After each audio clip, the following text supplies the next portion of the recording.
संसद का शीतकालीन सत्र शुरू हो चुका है। पहले ही दिन प्रधानमंत्री मोदी काफी आक्रामक शैली में नजर आए हैं। प्रधानमंत्री ने विपक्ष को आड़े हाथों लेते हुए अपनी सरकार का रुख भी साफ कर दिया। उन्होंने संसद में हंगामे को लेकर कहा कि ड्रामा और नारेबाजी करने के लिए बहुत जगह है। सदन में ड्रामा नहीं, डिलीवरी होनी चाहिए। यहाँ ड्रामा नहीं, डिलीवरी होनी चाहिए। Drama is not having a democratic discussion about issues and matter to the public. Drama करने के लिए जगह बहुत होती है, जिसको करना है करते रहें। ड्रामा तो आप भी जानते हो कौन करता है। ये मुस्कुराहट बता रही है कि ड्रामा कौन करता है। एक आध दो दल तो ऐसे हैं जो पराजय भी नहीं पचा पाते। प्रधानमंत्री जी तो ये भी कह रहे थे कि मौसम का मजा लो। किस मौसम का मजा ले रहे हैं? बाहर थोड़ा झांके ना, क्या हो रहा है देश में। संसद के शीतकालीन सत्र के पहले ही दिन साफ हो गया, इस बार विपक्ष के खिलाफ प्रधानमंत्री ने नई रणनीति बनाई। पहला संकेत सत्र की शुरुआत से पहले हर बार की तरह मीडिया से आकर बातचीत करने के दौरान देखा। आप भी मौसम का मजा लीजिए। क्या प्रधानमंत्री का ये बयान संसद में बदले सियासी मौसम का संकेत? इस सवाल की वजह समझिए। जानकार कहते हैं किसी सत्र की शुरुआत से पहले अब तक के प्रधानमंत्री मोदी के संबोधन में ये सबसे आक्रामक रणनीति के तहत संबोधन रहा, जहां बिहार की ऐतिहासिक जीत के बाद विपक्ष पर सीधा वार तुरंत किया गया। विपक्ष के मुद्दे उठाने से पहले उन्हें पराजय की बौखलाहट करार दिया गया। यहाँ तक कि सीधे विपक्ष को खुद ही प्रधानमंत्री ने रणनीति बदलने में मददगार साबित होने वाली टिप्स देने की पेशकश कर दी। लेकिन सबसे बड़ा वार जिसने शीतकालीन सत्र को अगले 18 दिन की राजनीतिक रूप से गर्मा गर्मी में बदलने की जमीन तैयार करके दी है, वो एक बयान है। यहाँ ड्रामा नहीं, डिलीवरी होनी चाहिए। ड्रामा करने के लिए जगह बहुत होती है, जिसको करना है करते रहें। यहाँ ड्रामा नहीं, डिलीवरी होनी चाहिए। नारे के लिए भी जितने नारे बुलवाने हैं, वो पूरा देश खाली पड़ा है। जहां पराजित होकर के आए वहां बोल चुके हो, जहां अभी पराजय के लिए जाने वाले हो वहां भी बोल दीजिए। लेकिन यहां तो नारे नहीं, नीति पर बल देना चाहिए और वो आपकी नीयत होनी चाहिए। इसी बार के बाद राहुल गांधी से जब सवाल होता है तो वो इस विंटर सेशन के पहले दिन शांत रहे, मीडिया के सामने कुछ नहीं बोले। इधर भैया, right side. Thank you brother. No, I'm not talking right now. Thank you. He's ready to give tips to the Congress party. Prime Minister said that. Come, let me get it. Rahul Gandhi drama नहीं delivery चाहिए वाले वार पर चुप क्यों रहे? क्या बिहार की हार इसकी वजह है? क्या राहुल गांधी को लगता है कि जिस वोट चोरी के मुद्दे पर पूरी यात्रा तक बिहार में निकाली, उस पर भी अगर 6 सीट जनता ने जिताई है, तो वोट चोरी का मुद्दा अब संसद में कैसे उठेगा? पराजय के निराशा में से बाहर निकल करके आए, और दुर्भाग्य है कि एक आध दो दल तो ऐसे हैं कि वो पराजय भी नहीं पचा पाते। और मैं सोच रहा था बिहार के नतीजे इतना समय हो गया है तो अब थोड़ा संभल गए होंगे, लेकिन कल जो मैं बयानबाजी सुन रहा हूं उनकी, तो उसे लगता है कि पराजय ने उनको परेशान करके रखा है। लेकिन मेरा सभी दलों से आग्रह है कि शीतकालीन सत्र में पराजय की बौखलाहट का वो मैदान नहीं बनना चाहिए, और ये शीतकालीन सत्र विजय के अहंकार में भी परिवर्तित नहीं होना चाहिए। बिहार में कांग्रेस के हार के बाद कांग्रेस के अंदर ही पार्टी हाईकमान की रणनीति पर सवाल उठने लगे हैं। गुजरात में कांग्रेस के नेता फैसल पटेल नई पार्टी बनाने का ऐलान करके सियासी हलचल को तेज कर चुके हैं। हालांकि वो अपने स्टैंड पर कायम नहीं रह पाए और 24 घंटे के भीतर ही यू टर्न लेते हुए नई पार्टी बनाने की बात से वो पलट गए।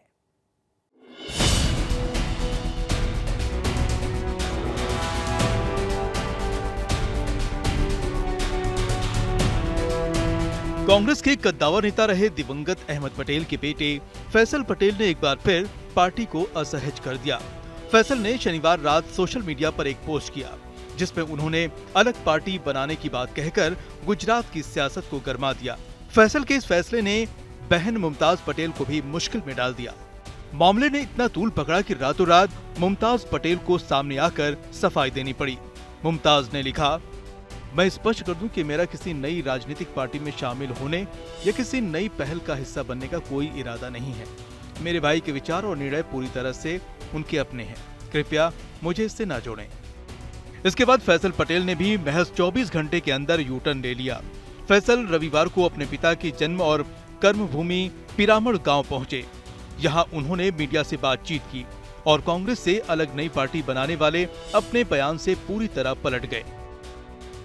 जो नई पार्टी की बात थी, अब हमने डिसाइड किया कि हम नहीं करेंगे, क्योंकि लोगों ने सपोर्ट तो दिखाया, लेकिन फिर भी हमने सोचा कि ये स्प्लिट अच्छी नहीं होगी। मैंने सोचा, मेरी बहन का इससे कुछ मतलब नहीं है, मैंने सोचा ये स्प्लिट नहीं होनी चाहिए। लेकिन मेरे बहुत सपोर्टर्स हैं भरूच डिस्ट्रिक्ट में, उन्होंने मुझे बहुत बोला कि आप अगली दफ़ा ज़रूर लड़े, तो इसलिए हमने ओपिनियन निकाली। ये तो हाईकमान चूज़ करेगी क्या पोजीशन मिलेगी मुझे। और 24 के बाद आपको जानते हैं कि मेरी नाराज़गी भी बहुत थी कि हमें काम नहीं मिल रहा है, और हाईकमान हमारी टिकट उन्होंने दे दी। तो हमारे टिकट देने के बाद आपने देखा है कांग्रेस के सम वर्कर्स इतने सारे आम आदमी पार्टी में चले गए, बीजेपी में उन्होंने ज्वाइन किया। तो बुरा लगता है कि हमारे कार्यकर्ता इतने नाराज़ हैं, इतने निराश में हैं, और मैं चाहता था कि मैं उनकी आवाज़ बनूं, और वो मेरे पास मैं आवाज़ बनूं, वो चाहते थे कि मैं उनकी आवाज़ बनूं, ये वापस उनको आगे ले जाएं। अपने सोशल मीडिया पोस्ट पर भी उन्होंने सफाई दी और अपने पोस्ट को कार्यकर्ताओं और समर्थकों की राय जानने के लिए ओपिनियन पोल बताया। इसी के साथ ये भी साफ कर दिया कि उन्होंने न कोई अलग ग्रुप बनाया है और न ही आगे बनाएंगे। ये ओपिनियन बनाना था मुझे लोगों से कि लोग क्या रिएक्शन देंगे, और हमारी सपोर्ट जो है वो क्या लोग ऑनलाइन पोलिंग की तरह समझ जाइएगा। कांग्रेस एक ग्रैंड ओल्ड पार्टी है और हम सब मिलके काम कर सकते हैं।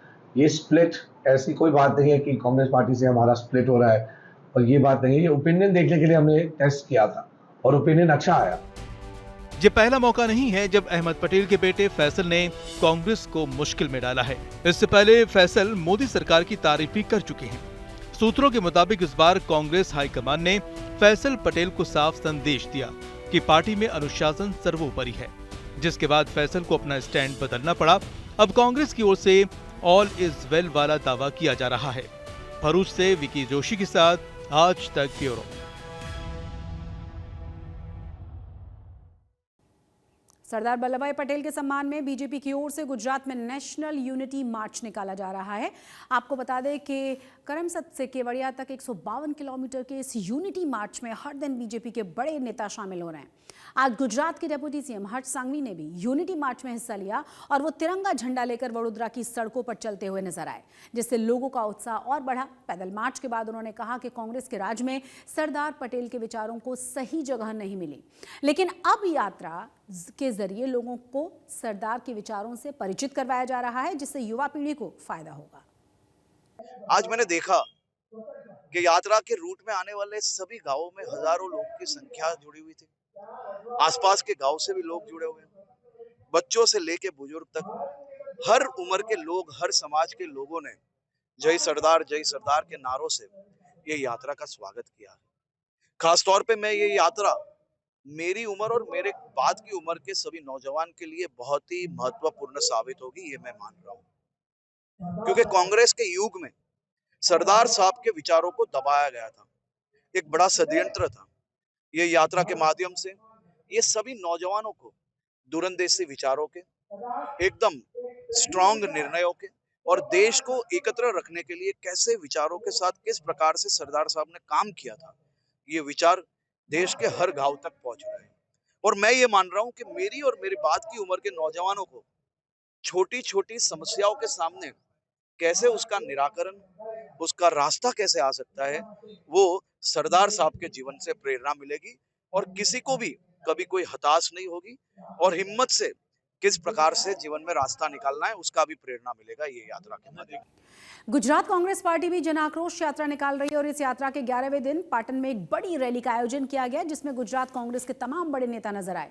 इस दौरान कांग्रेस नेताओं ने बीजेपी पर आरोपों की बौछार कर दी। महंगाई और बेरोजगारी के मुद्दे पर सरकार को घेरने की कोशिश हुई।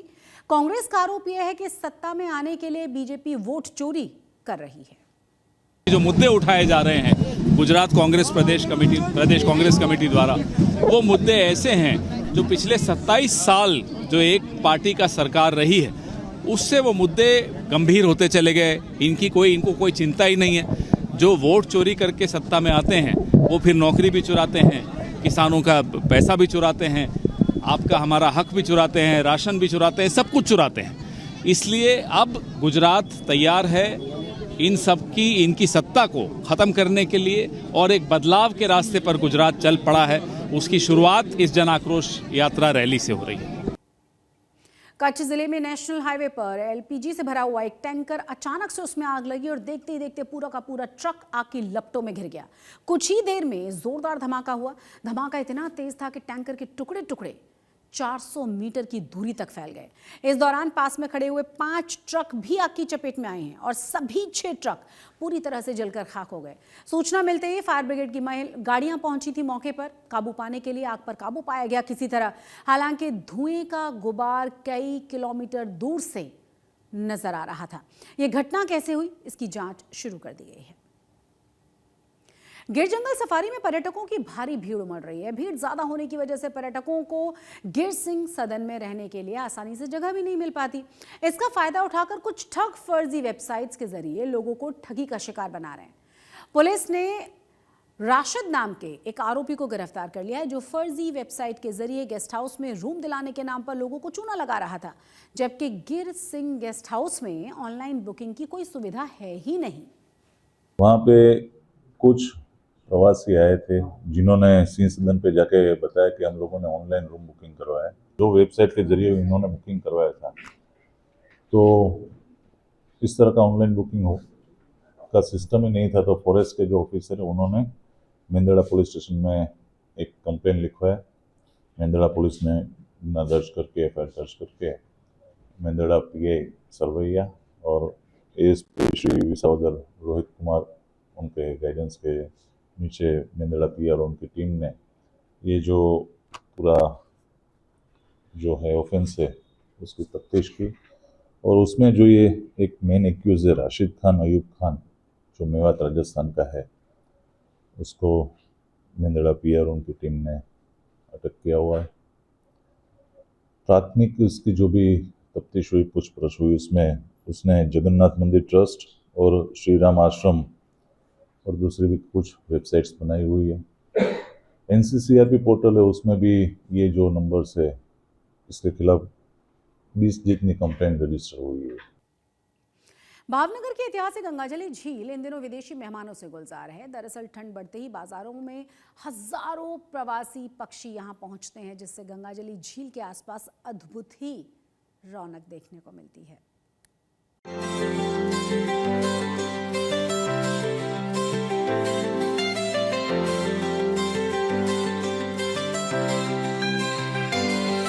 भावनगर की गंगाजली झील के आसपास मंडराते परिंदों के झुंड कभी पानी को चीरते हुए आगे बढ़ रहे हैं, कभी झील की सतह पर तैर रहे हैं।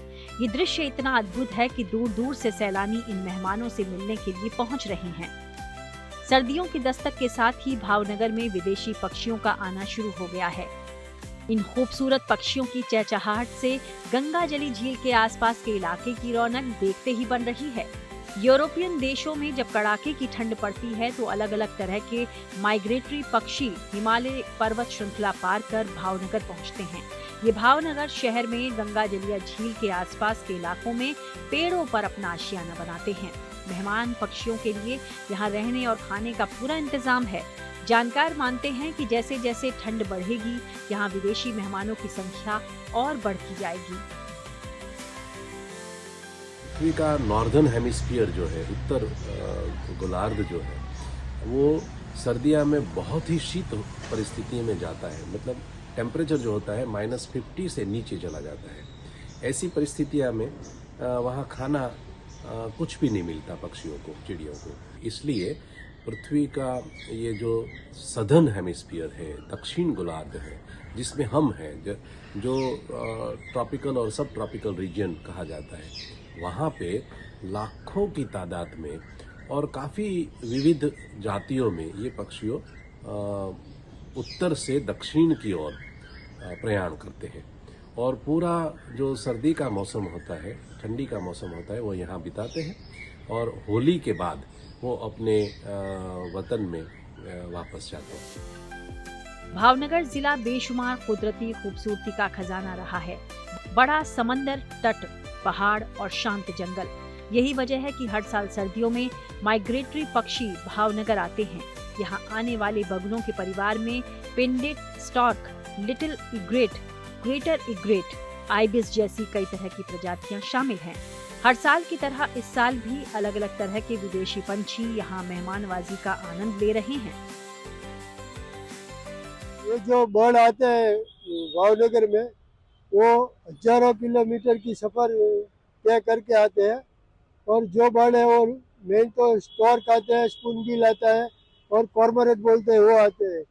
भावनगर का जो वातावरण है उसको माफक होता है और यहाँ का जो दरिया किनारा है वो जो नज़दीक में, भावनगर के नज़दीक में आता है, तो वो सब पक्षियों को वो खुराक भी आसानी से मिलता है और रहने के लिए जगह भी अच्छी है।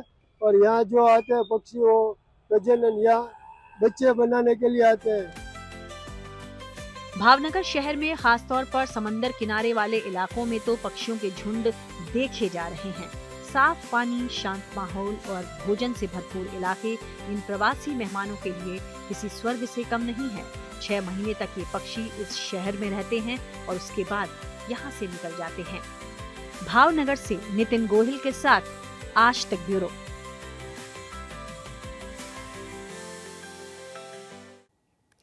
आज तक गुजरात में आज के लिए बस इतना ही, लेकिन देश और दुनिया की तमाम बड़ी और अहम खबरों के लिए देखते रहिए आज तक।